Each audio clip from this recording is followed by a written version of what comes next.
Wij zijn nu in Monaco bij de Monaco Yacht Show. Ik vaar voor Oceanco om klanten, eventuele klanten, heen en weer te brengen van superjacht naar hun stand en andersom.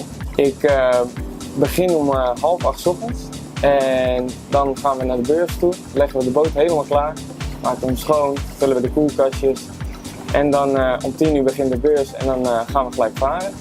De nationaliteiten variëren van Duits naar Nederlands, naar Engels, Arabieren, alles. Het is het mooiste van deze job, dat ik gewoon de hele dag met deze boten mag varen en heel veel bijzondere mensen mag ontmoeten. En dat is wat het wel echt heel leuk maakt, deze baan. Ja. Je ontmoet heel veel bijzondere mensen binnen. Het is natuurlijk een klein wereldje, de watersport.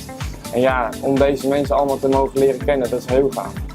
Nou, via de IVA ben ik in contact gekomen met Waaier. We hebben in het eerste jaar hebben we een bedrijfsbezoek gehad bij Waaier.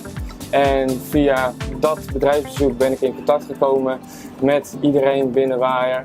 En ja, kwam er eigenlijk snel tot de conclusie dat ze mensen nodig hadden in Frankrijk voor de zomer en ook voor de shows. En dat heb ik gedaan.